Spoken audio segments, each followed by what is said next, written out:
നിങ്ങളൊരു M T ആണോ? ഇതുവരെയായിട്ടും എം ടി ആയില്ല എന്നുണ്ടെങ്കിൽ നിങ്ങൾ എം ടി ആകാനായിട്ട് ശ്രമിക്കുക. നമ്മൾ എപ്പോഴൊക്കെ എം ടി ആവുന്നുണ്ടോ ആ സമയത്താണ് നമുക്ക് ഒരുപാട് കാര്യങ്ങൾ മുന്നോട്ട് ചെയ്യാൻ പറ്റുന്നത്. നമ്മളെല്ലാവരും പറയാറുണ്ട്, എനിക്ക് സ്റ്റക്കാണ്, എനിക്ക് ഫ്രസ്ട്രേഷനാണ്, എനിക്ക് ഫോക്കസ് ചെയ്യാൻ പറ്റുന്നില്ല. സോ അതിനൊക്കെ കാരണം എന്താണ്? നമ്മൾ ഫുള്ളായിട്ടിരിക്കുന്നതുകൊണ്ടാണ്. നമുക്കൊരു പർട്ടിക്കുലർ ഏരിയ കഴിയുമ്പം ഇൻഫർമേഷൻസ് ഓവർലോഡ് ആകും. ഈ ഓവർലോഡായ ഇൻഫർമേഷൻസിനെ കംപ്ലീറ്റ് മാറ്റിയിട്ട് പുതിയ പുതിയ ഇൻഫർമേഷൻസ് നമ്മൾ അക്യൂർ ചെയ്യാനായിട്ട് നോക്കുക. ഒരുപാട് കാര്യങ്ങളാണ് നമ്മുടെ ജീവിതത്തിലും നമ്മുടെ ചുറ്റുപാടിലും എല്ലാം നടന്നുകൊണ്ടിരിക്കുന്നത്. ഉദാഹരണത്തിന് ഒരു പൈപ്പ് തുറന്നു വെച്ചിട്ട് അതിനകത്തൊരു ബക്കറ്റ് വയ്ക്കുകയാണെന്ന് വിചാരിക്കുക. ഫുള്ളായിട്ട് വെള്ളം നിറഞ്ഞു. ഇനി സ്പേസ് ഇല്ലയെന്നുണ്ടെങ്കിൽ ആ ഒരു വെള്ളം ഒഴുകുന്നതായിട്ട് നമുക്കറിയാൻ പറ്റും. അതുപോലെ തന്നെയാണ് നമ്മുടെ ജീവിതത്തിലുള്ള കാര്യങ്ങളും.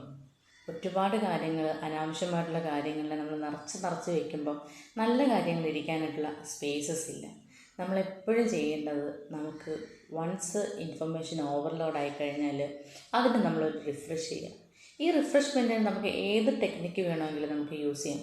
ഒന്നുകിൽ നമ്മളൊരു യാത്ര പോവുകയോ, അല്ലെങ്കിൽ നമ്മൾ ഫാമിലിയുമായിട്ട് ചിലവഴിക്കുകയോ, അല്ലെന്നുണ്ടെങ്കിൽ നമുക്ക് വേണ്ടി തന്നെ കുറേ സമയം ചിലവഴിക്കുകയോ, ഇങ്ങനെയൊക്കെ ചെയ്ത് നമ്മളൊരു എം ടി ആയിട്ട് മാറുക. ഇങ്ങനെ എം ടി ആയിട്ട് മാറുമ്പോൾ നമ്മുടെ ജീവിതത്തിലുണ്ടാകുന്ന സുഖങ്ങൾ ഭയങ്കര ഒരു നല്ലൊരു കാര്യമായിരിക്കും. ആ ഒരു ഇമോഷൻസ് നമ്മൾ അറിയുക തന്നെ വേണം. ഇതുവരെ നിങ്ങൾ എം ടി ആവാൻ ശ്രമിച്ചില്ലെങ്കിൽ തീർച്ചയായും എം ടി ആവുക. ഇതുപോലെ ഇൻഫോർമേറ്റീവ് വീഡിയോസിനായിട്ട് ചാനൽ സബ്സ്ക്രൈബ് ചെയ്യുക.